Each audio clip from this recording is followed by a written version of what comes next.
Sebelum kita mempelajari belajar pada hari ini, alangkah baiknya kita berdoa dulu agar apa yang kita pelajari hari ini bisa bermanfaat. Ya, silakan ketua kelas pimpin doanya.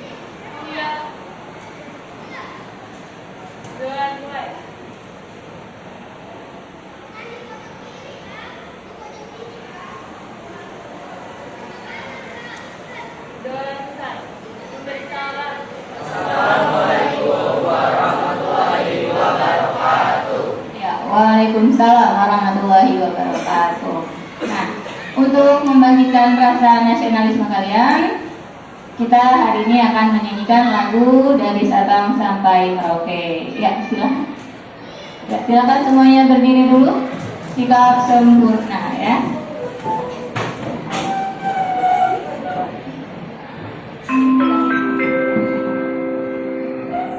Saatnya jam keempat dimulai. Mari kawan-kawan kita menyanyikan lagu dari Sabang sampai Merauke bersama-sama. It's time to begin the fourth lesson. 1, 2, 3. Dari Sabang sampai Merauke berjajar pulau-pulau.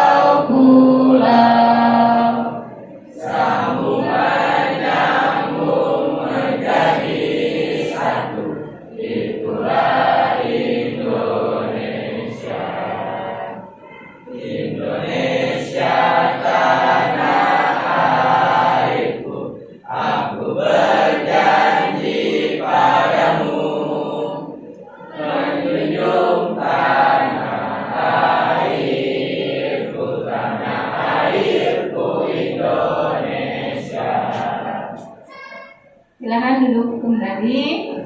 Ya. Hari ini Ibu akan mengabsensi kalian satu persatu dulu.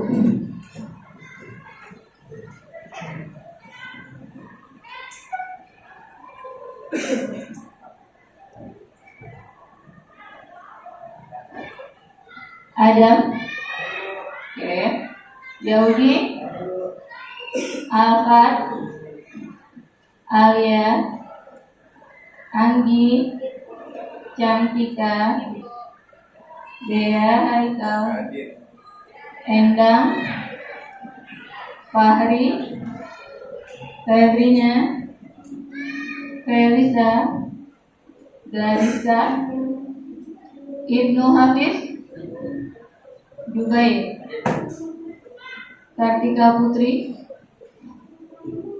Lasya, Levia, Muhammad Fikri, Muhammad Rizky Ramadhani, Jafran, Najia, Naila, Nur Iksan, Nurul Fatimah, Tasya, Randy Akbar, Siti Aliani, Syahara, Tri Hambali, Yafa, Yunus, Yusuf, dan Jahra. Ya, alhamdulillah hari ini hadir semua ya. Oke. Ya. Minggu lalu kita telah belajar tentang materi PPKN. Ya, siapa yang masih ingat minggu lalu itu kita belajar tentang apa? Ya, sebentar ya. Sebentar. Biar suaranya jelas semua mendengarnya. Di minggu kemarin kita membahas tentang sistem dan dinamika demokrasi di Indonesia. Oke, ya tentang sistem dan dinamika demokrasi di Indonesia. Ya, siapa yang bisa menjelaskan pengertian demokrasi itu apa dan bagaimana? Ya, sebentar ya. Tolong kamu jelaskan, suaranya agak kencang. Demokrasi menurut Abraham Lincoln yaitu demokrasi dari rakyat, oleh rakyat, dan untuk rakyat. Dan demokrasi yang kita gunakan saat ini yaitu demokrasi Pancasila. Ya, benar ya. Pengertian demokrasi adalah pemerintahan dari rakyat, oleh rakyat, dan untuk rakyat. Nah, sedangkan demokrasi yang diterapkan di Indonesia saat ini adalah demokrasi Pancasila. Baiklah. Untuk materi hari ini kita akan membahas tentang sistem hukum dan peradilan di Indonesia. Tapi sebelumnya Ibu akan menayangkan video dari YouTube beberapa menit. Tolong kalian simak ya. Ada di sana.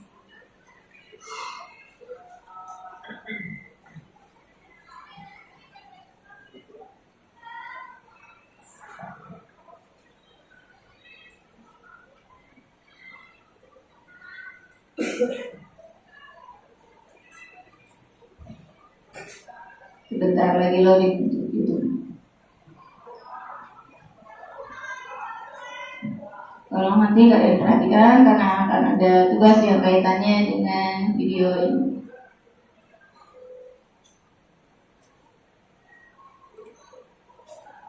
Loadingnya agak lama.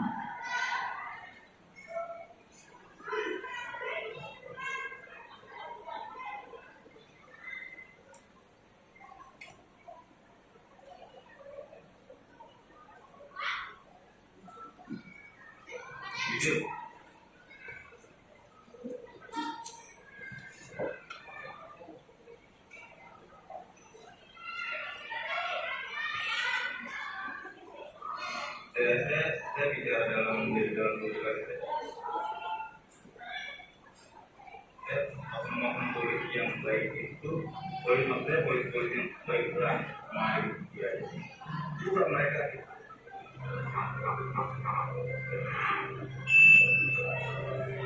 Berdasarkan Undang-Undang Dasar 1945, Indonesia termasuk negara hukum.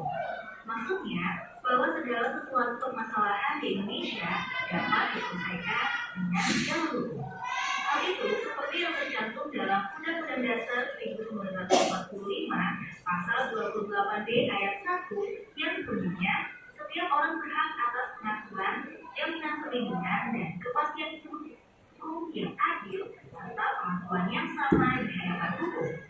Nah, maka dari itu berarti hukum harus ditegakkan secara adil bagi seluruh rakyat Indonesia. Jangan sampai seperti yang banyak terjadi sekarang, hukum terasa tajam ke bawah, tapi tumpul ke atas. Apa itu maksudnya? Istilah tersebut muncul ketika mulai banyaknya pengenaan vonis hukuman yang dirasa tidak adil antara kaum kasta bawah dengan kaum kasta atas. Nah, jadi maksudnya hukum tajam ke bawah, tumpul ke atas itu, kalau masyarakat biasa-biasa, apalagi orang miskin yang melanggar hukum, meskipun nggak mahal banget, dia bakal dikasih hukuman yang benar-benar sesuai undang-undang tanpa ada belas kasihan.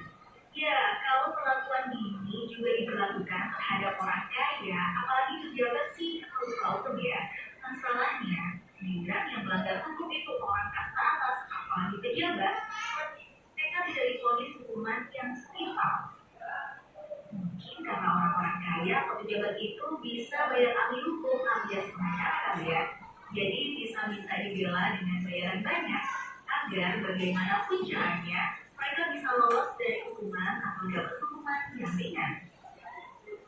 Kalau kayak gini, gimana nasib orang miskin yang nggak bisa bayar pengacara mahal? Terus kalau dipikir-pikir, semua putusan hukum ada di tangan penegak hukum, kan guys? Jadi yang kurang tepat itu salahnya orang miskin yang nggak bisa membela dirinya, atau penegak hukum yang mudah dipengaruhi pelaku kriminal atau kejahatan yang kaya dalam membela dirinya. Gimana menurutmu guys? Kalau kita ngikutin kabar berita, pasti bisa nemuin banyak kasus hukum yang menunjukkan hukum itu tajam ke bawah tapi tumpul ke atas. Sebut saja kasus pencurian 3 biji kakao yang nilainya tidak lebih dari Rp10.000 oleh nenek Nina yang kemudian divonis 1,5 bulan. Kasus pencurian semangka, kasus pencurian pisang, dan kasus pencurian sandal jepit oleh AA. Kasus-kasus ini menggambarkan betapa bobroknya penegakan hukum bangsa kita.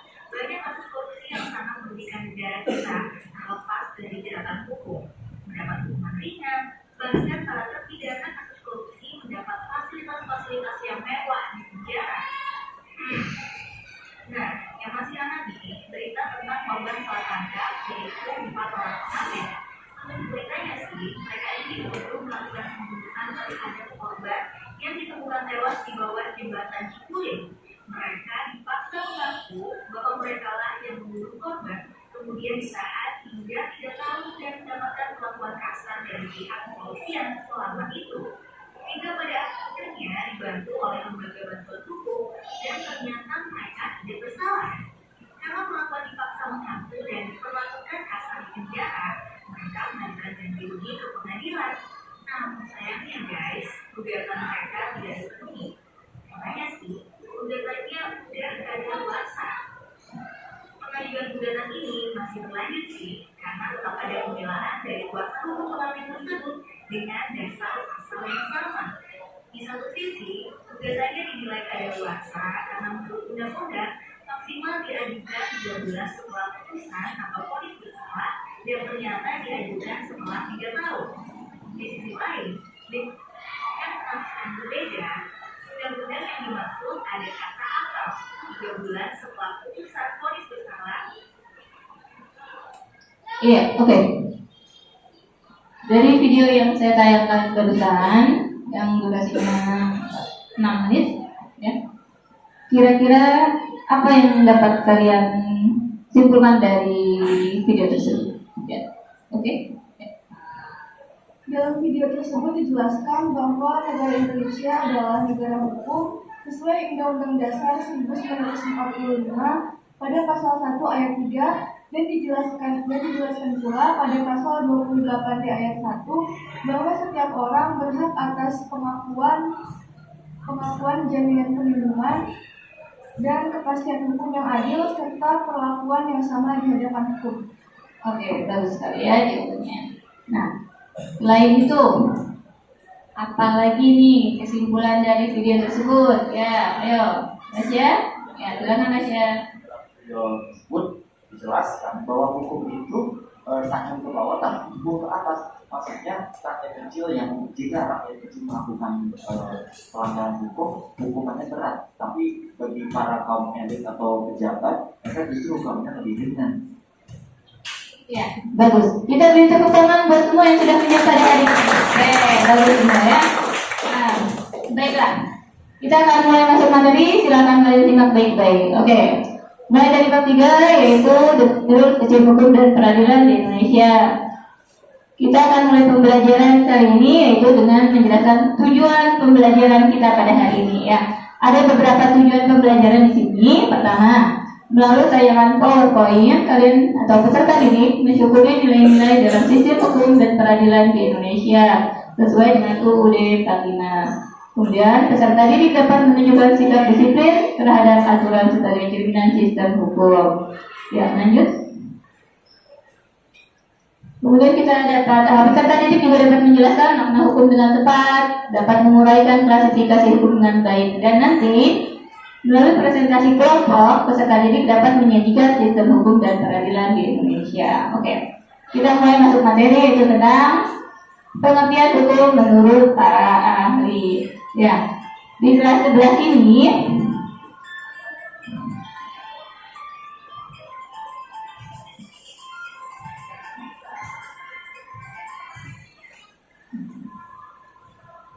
ya, pengertian hukum. Utrecht itu adalah seorang ahli hukum yang berasal dari negara mana? Ada yang tahu? Belanda ya. Sebagian besar materi hukum di Indonesia itu berasal dari Belanda ya. Menurut Utrecht, hukum adalah himpunan petunjuk hidup baik perintah atau larangan yang mengatur tata tertib dalam suatu masyarakat. Kemudian ya, selain menurut Utrecht, ada yang menurut Muhammad Amin. Hukum adalah kumpulan peraturan yang terdiri atas norma dan sanksi. Jadi ada sanksinya ya. Nah, unsur hukum ini ada 4. Pertama, peraturan mengenai tingkah laku manusia. Jadi yang dibahas adalah tentang manusia. Peraturan itu diadakan oleh badan-badan resmi yang berwajib, polisi, hakim, jaksa, gitu ya. Peraturan itu bersifat memaksa dan ada sanksi yang tegas. Misalkan kalau membunuh, berarti pidananya penjara gitu. Jadi tegas di situ ya. Ya, penggolongan hukum di sini ada berdasarkan sumbernya. Lalu apa lagi?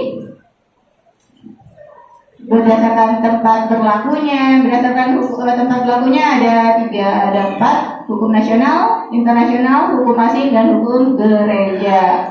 Ya, dan menurut waktu berlakunya ada ius constitutum, ius constituendum, dan hukum alam. Ya.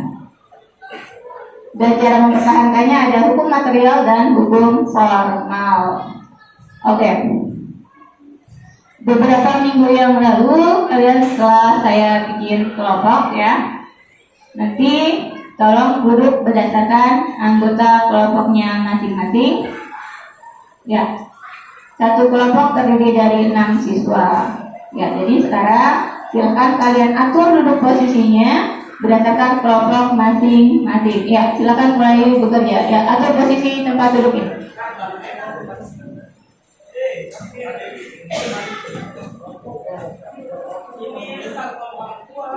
Ya, bergerak semuanya, bangkunya diatur.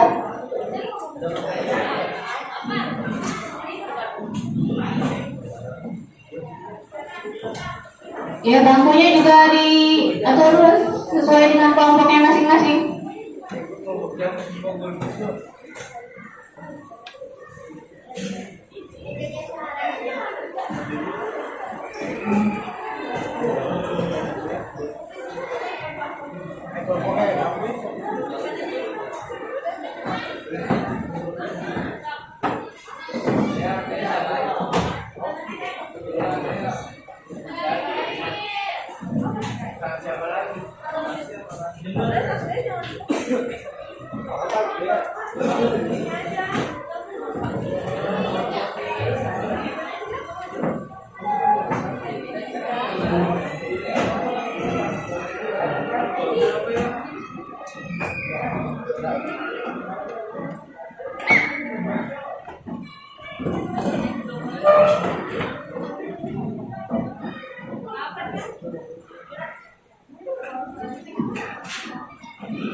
Ya, kelompok 1, Andi, Yauji, Gradista, Fikri, Reni, dan Nurul. Ya, mana anggota kelompok 1?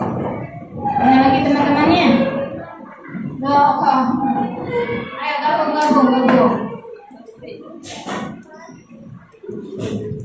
Ya, bikin kelompoknya jadi biar gampang nanti diskusi kelompoknya.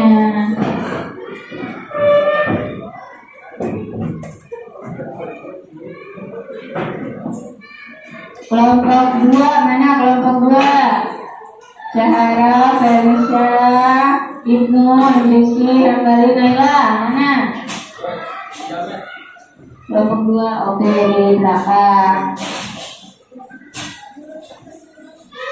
Kelompok 3, Cantika, Fahri, Jubair, Nadia, Yunus. Kelompok 3. Kelompok 4, Febrina, Dea, Kartika, Jafran, Siti. Ya. Kemudian kelompok 5, Adam, Endang, Nasya, Yusuf, Jaka. Lasya. Lasya. L. Alfa, Alia, Levia, Yafa, Raisya. Nama Alfa ya? Ya, baru. Ya, iya.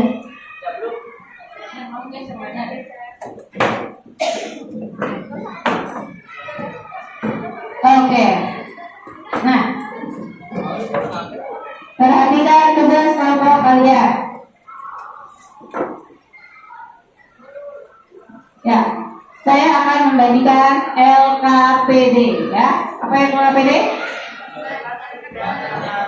Lembar kerja peserta didik. Nah, dalam LKPD ini ada bahan aja dan ada tugas harus kalian diskusikan nanti tiap kelompok. Untuk presentasi kelompok silakan nanti semua anggota kelompoknya maju saja, nggak apa-apa ya. Oke. Kelompok satu mana? Kelompok satu ya.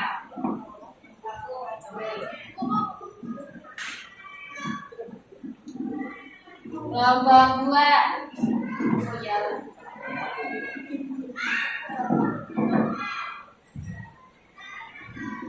kelompok tiga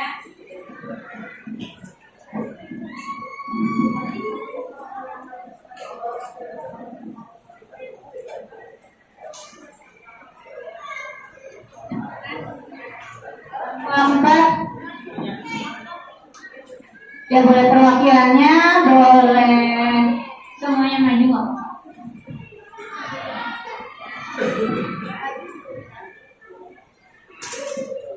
Kelompok 5 ya, kelompok 6 ya. Nah, silakan kalian diskusikan tugas yang harus kalian kerjakan di LKPD itu. Bergabung dengan teman satu kelompoknya. Nanti ya saya kasih waktu 20 menit untuk kalian diskusi dan nanti siapkan untuk presentasinya ya. Silakan mulai berdiskusi.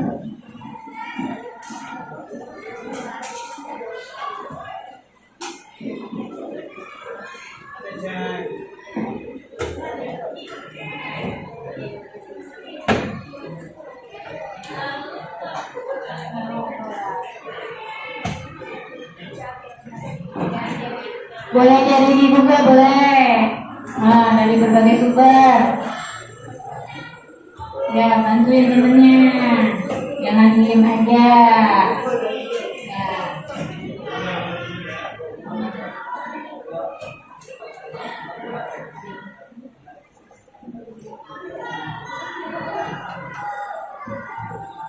Ya, nih, ayo kelompok berapa ini tadi? Oke, Pak, nanti persiapkan anggota kelompok yang maju atau bareng-bareng. Bareng aja. Oh iya. Apakah boleh bareng-bareng? Boleh.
25.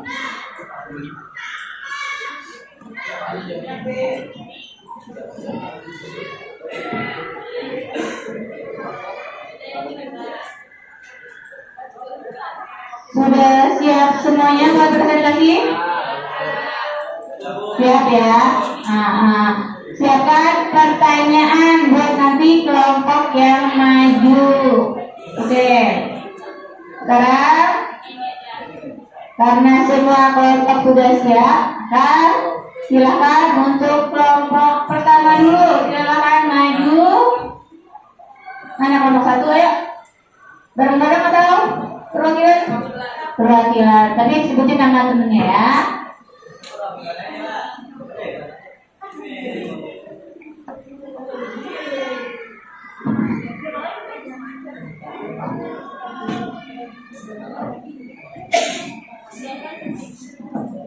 Assalamualaikum warahmatullahi wabarakatuh.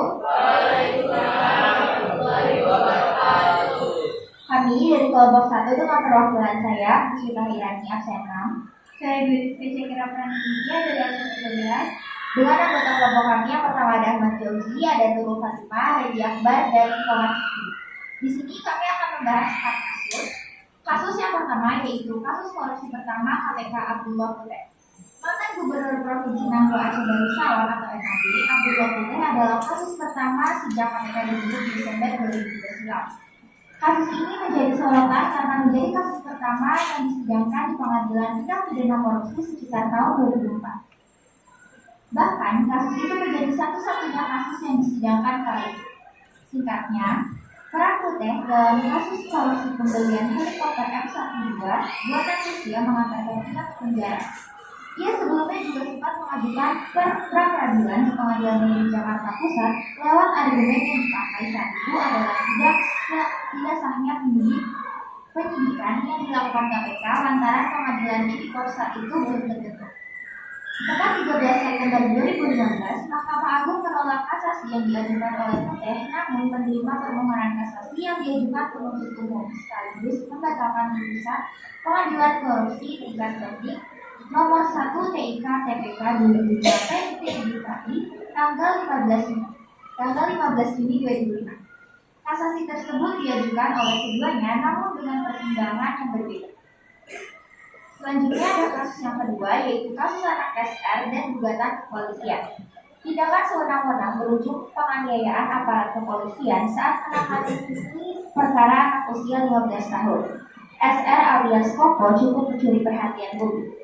Sekira 8 Juli 2009 silam, Koko ditangkap aparat dari Polsek Sektor Bojonggede dan dituduh mencuri perangkat elektronik. Koko bukanlah pelaku yang sebenarnya lantaran beberapa hari setelah penangkapan itu, pelaku sebenarnya telah tertangkap dan menyatakan bahwa Koko tidak terlibat sama sekali.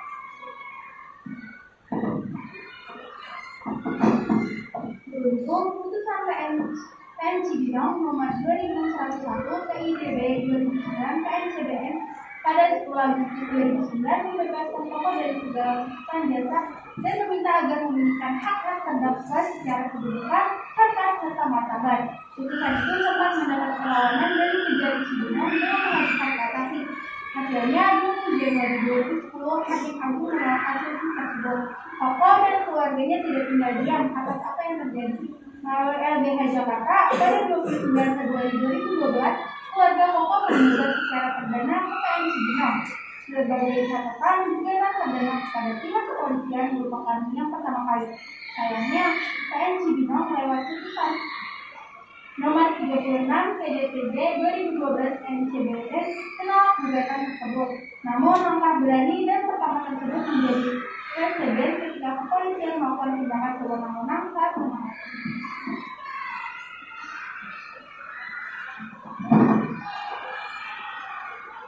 Buktinya, gugatan perdana serupa di Padang berhasil dikabulkan dan pihak kepolisian mesti membayar ganti rugi sebesar 100.700.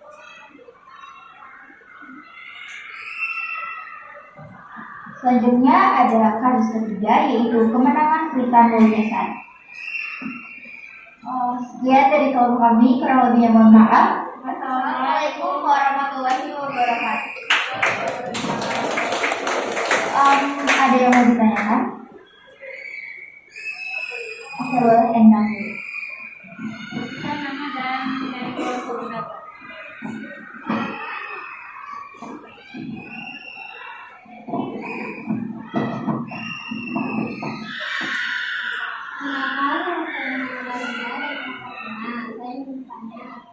Apa aja sih ciri-ciri dari hukum pidana?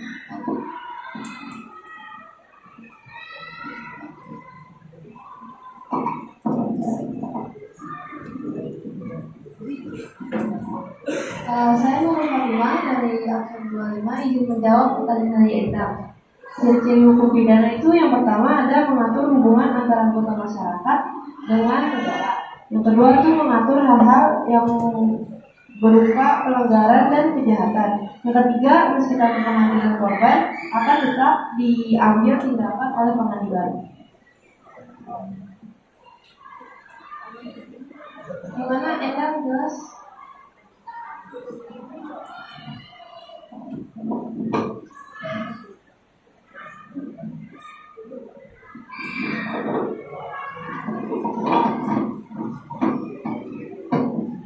Saya Nadia Nazmia ini dari kelompok 3 ingin bertanya, kasus yang Anda jelaskan tadi termasuk ke dalam kasus hukum apa dan kasus Ferdi Sambo itu termasuk hukum apa?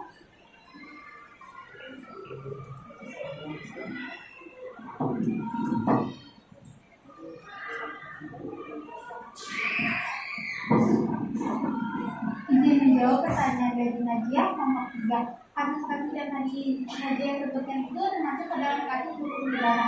Mungkin itu aja jawaban dari saya. Ya, sekian dari presentasi kelompok kami. Kurang lebihnya mohon maaf. Wassalamualaikum warahmatullahi wabarakatuh. Oke, ya itu presentasi dari kelompok pertama. Ya, cukup bagus ya. Nah, sekarang silakan kelompok kedua untuk maju. Perwakilan atau semuanya? Perwakilan saja ya, silakan. Kelompok lain harap menyimak dan mempersiapkan pertanyaannya. Ya. Pakai ya.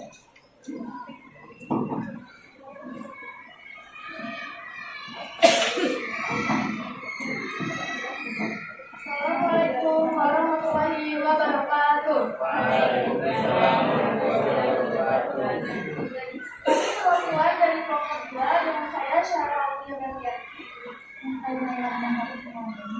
dan anggota kelompok kami yang pertama ada Farisa Isna, ada Isti, Ibnu, dan Priya Bali. Di sini kami akan mempresentasikan tentang kasus yang akan dianalisis sesuai tugas yang diberikan. Yang pertama ada kasus gugatan perdata harga nilai 3,15 triliun rupiah. Ini merupakan capaian yang kedua. Pada 2019, pemerintah terus melakukan koordinasi dengan pengadilan negeri guna mempercepat upaya eksekusi kasus kebakaran hutan dan lahan atau karhutla yang sudah berkekuatan hukum tetap atau IPI. Direktur Jenderal Penegakan Hukum Kementerian Lingkungan Hidup dan Kehutanan, Yosio Ridosani, mengatakan bahwa dari nilai total gugatan perdata kasus karhutla sebesar 3,15 triliun rupiah. Jumlah yang disetorkan ke rekening negara pada waktu itu baru 78 miliar rupiah. Uang tersebut masuk ke rekening negara karena termasuk penerimaan negara bukan pajak. 4 rasio Selasa 1 Oktober 2019. Sisanya pemerintah ketika itu masih proses upaya penegakan hukum. Salah satu contoh eksekusi di Pengadilan Negeri atau PN Nagan Raya Aceh senilai 360 miliar rupiah terhadap kasus karhutla yang ada di wilayah PT Kalista Alam. Koordinasi pun terus dilaksanakan, kemudian masuk tahap penilaian terhadap aset PT Kalista Alam yang ketika itu akan dilelang untuk membayar ganti rugi. Selain itu, pemerintah juga memproses pengiriman surat ke beberapa PN atau pengadilan negeri agar segera melakukan pemanggilan pihak yang terkait.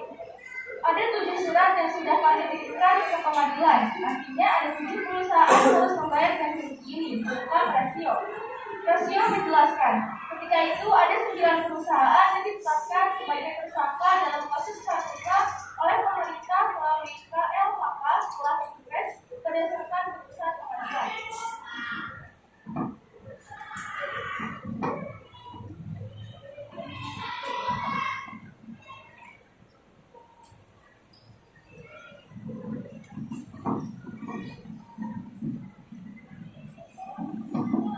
Selanjutnya yang kedua yaitu kasus hukum perdata Ruben Onsu. Ruben Onsu lagi-lagi mengatakan ancaman duduk tinggi karena telah menunjukkan selanjutnya menggunakan persetujuan. Akun pribadi tersebut dianggap sudah melaksanakan nama baik dan merugikan usaha yang dikelola Ruben. Oleh karena itu, pihaknya memulihkan laporan ke lapor wajib. Akun pribadi itu ditangani oleh pelaku terkait kontraknya amanah unsur dan akan didalamkan. Dan persiapan dari kelompok kami sebelumnya ingin bertanya. Ya, silakan. Perkenalkan diri dan dari kelompok. Saya Yusuf Ahmad Ramadan dari absen 35 dari kelompok 5. Bagaimana suatu hukum dinyatakan sebagai hukum perdata?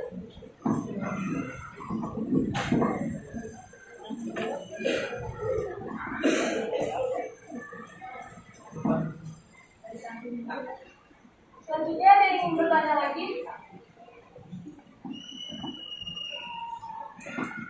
Saya yang bernama Selina dari kelompok 6. Kasus-kasus yang dijelaskan tadi ini termasuk ke dalam kasus itu.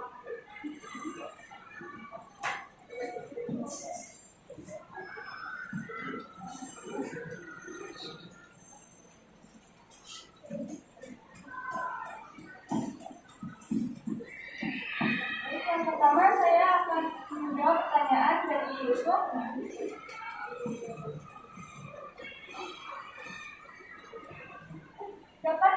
Dapat disebut hukum perdata karena memiliki ciri-ciri sebagai berikut. Yang pertama, hukum perdata mengatur hubungan satu orang dengan orang lainnya. Yang kedua, hukum perdata mengatur hukum keluarga, hak paten, hukum hutang piutang. Dan yang ketiga, proses pengadilan didasarkan pada pengaduan dari pihak yang merasa dirugikan. Itu jelas. Selanjutnya saya akan menjelaskan dan ayat dari kasus ini berjudulnya ini termasuk dalam hukum perdata. Maka dimasukkan hukum perdata karena dua kasus ini memiliki hubungan dengan hak dan kewajiban seseorang. Bagaimana ya? Sekian presentasi dari kelompok kami. Wassalamualaikum warahmatullahi wabarakatuh.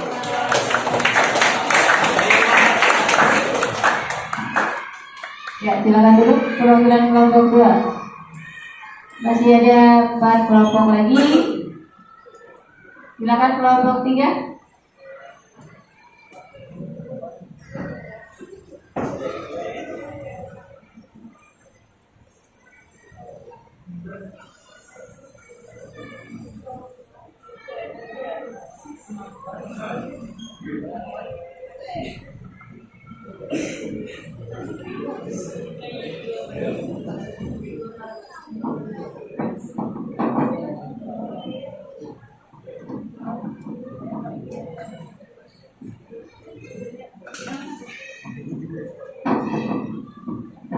Assalamualaikum warahmatullahi wabarakatuh. Kami perwakilan dari kelompok 3. Perkenalkan, nama saya Najia Nazmi Aini. Perkenalkan, nama saya juga Badila dari absen 5. Dan kelompok-kelompok kami yaitu Cantika Fayaza, Yunus Ardiansyah, dan Fahri Syahrianto. Kasus Susno Dwaji. Perseteruan KPK dan Polri berangkat dari penyadapan yang dilakukan KPK terhadap mantan Kabeskrim Komisaris Jenderal Polisi Susno Dwaji akibat diduga menerima gratifikasi dari nasabah Bank Senturi. Budi Samporno karena berhasil memaksa Bank Senturi mencairkan dana nasabah itu sebelum akhirnya ditutup. Dari kasus itu muncul pertama kali istilah cicak kasus buaya atas pernyataan yang dilontarkan Susno kepada awak media. Selain itu, dari kejadian itu pula, akhirnya pada 2009, Polri melakukan kriminalisasi kepada pimpinan KPK. Kasus yang menimpa dua pimpinan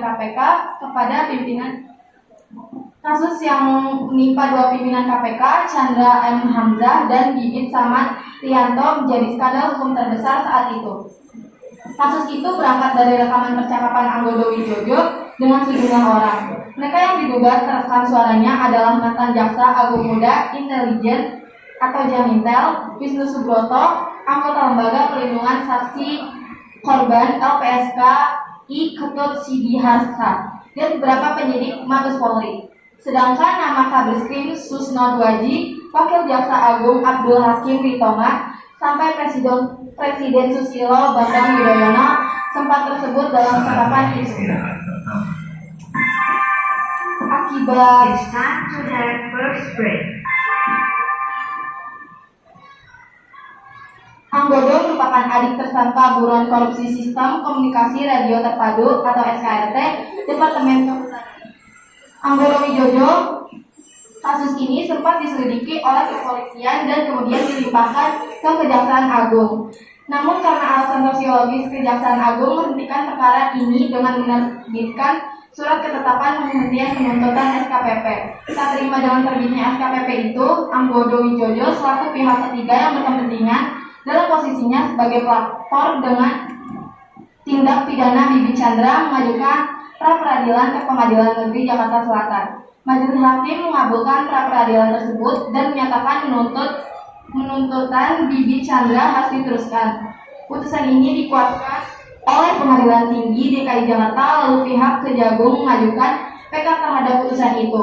Akhirnya Kejaksaan Agung melakukan sponer, lazim dikenal deponer, perkara Bibi Chandra meski dengan catatan Kejaksaan Agung masih akan mengevaluasi putusan PK jaksa atas pembatalan SKPP sebelum mengambil keputusan akhir.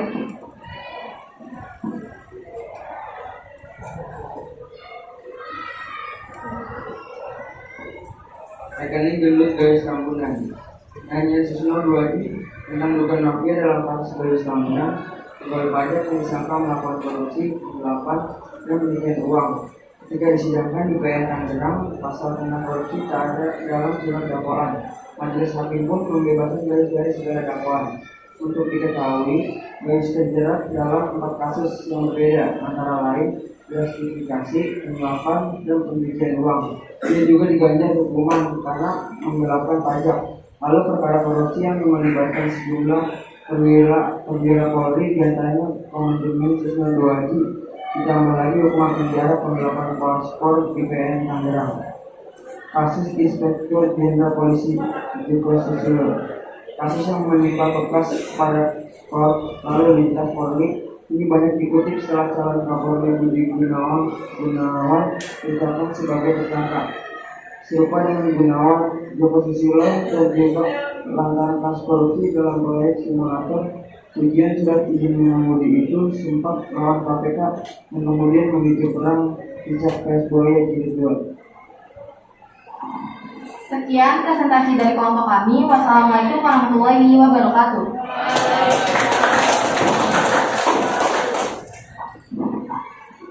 Oke, itu tadi kelompok 3. Ya, sekarang kelompok 4. Ayo, perwakilan saja deh.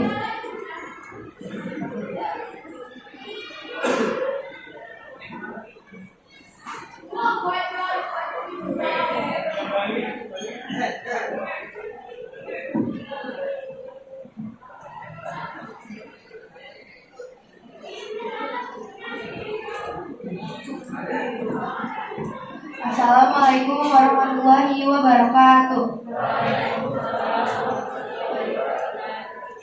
Kami dari kelompok 4 dengan perwakilan saya Febrina Tres Anini absen 11 dan saya Kartika Purwasa absen 16.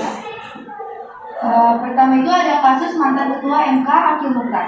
Senin 16 Juni 2014, mantan ketua Mahkamah Konstitusi Akil Mukhtar divonis hukuman seumur hidup dan denda 10 miliar karena menerima hadiah terkait pengurusan 10 sengketa pemilihan kepala daerah di MK dan tindak pidana pencucian uang. Catatan hukum online telah menerima uang sejumlah 78 miliar plus 500.000 dolar Amerika Serikat dari sejumlah pihak sejak tahun 2010 untuk sengketa pilkada Gunung Mas, Lebak, Palembang, Lampung Selatan, dan 4 Lawang dan Jawa Timur.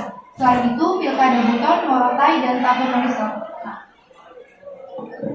Atas putusan itu, akhirnya hakim mengajukan kasasi namun MA menolak permohonan tersebut sehingga hukuman hakim tetap sebelumnya. Pertimbangan MA saat itu, kata anggota majelis Hakim Profesor Krisna menjelaskan bahwa sebagai seorang hakim MK sudah semestinya bertindak sebagai negarawan sejati yang steril dari perbuatan tindakan pidana korupsi.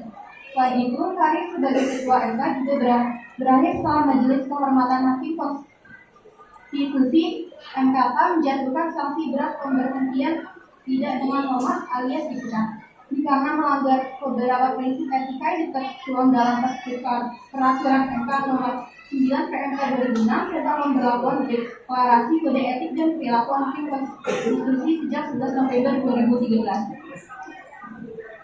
Sekian dari kami, kurang lebihnya mohon maaf. Wassalamualaikum warahmatullahi wabarakatuh. Ya, silakan duduk kelompok 4. Ya, sekarang kelompok 5, ayo.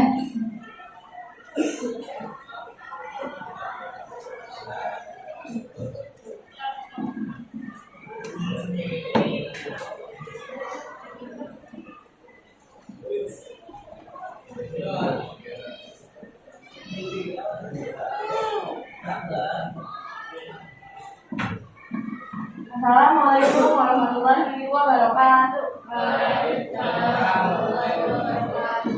Saya Sarah Rahmat. Saya dari Petrus Maulana.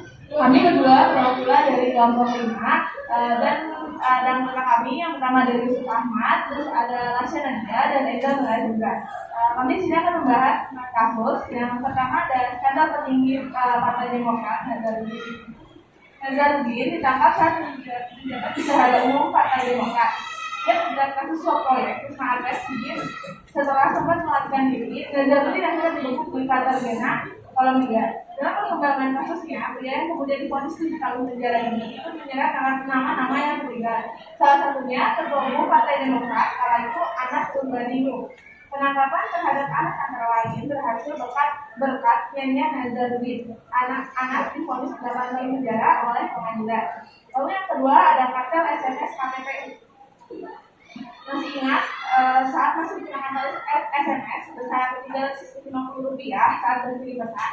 Jika sadar, tarif itu terus dibebankan kepada konsumen selama bertahun-tahun. Tapi, sekira tahun 2007, Komisi Pengawas Persaingan Usaha KPPU mengentu sejumlah operator mematok tarif tinggi yang dikoordinir oleh Asosiasi Telekomunikasi Seluruh Indonesia atau ATSI lewat perjanjian kerja. Temuan penyidik KPPU, harga kompetitif layanan SMS off net mestinya Rp114, tetapi dalam perjanjian kerjasama koneksi antar operator dipatok tidak boleh lebih dari Rp250 sampai Rp350. Sesuai proporsi dan pangsa operator tersebut selama 4 tahun praktik kartu SMS berlangsung, Telkomsel mengakibatkan kerugian konsumen terbesar yang mencapai 2,1 triliun. Disusul berturut-turut XL sebesar 346 miliar, Telkom 173,3 miliar, Bakti Telekom sebesar 62,9 miliar, lalu ada Mobile 8 sebesar 52,3 miliar, dan Smart sebesar 0,1 miliar. Berdasarkan putusan tersebut, KPPU menghukum sanksi denda operator XL dan Telkomsel masing-masing senilai 25 miliar, Telkom sebesar 18 miliar, Bakti Telekom sebesar 4 miliar, dan Mobile 8 Telekom sebesar 6 miliar.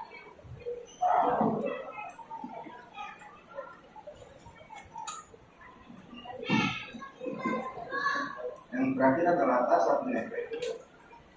Ditetapkan sebagai tersangka, maka calon kepala kepolisian PSI Komisaris Jenderal Polisi Budi Gunawan mengajukan permohonan pra peradilan kepada Negara Selatan. Pengajuan permohonan pra peradilan tersebut menuai pro dan kontra.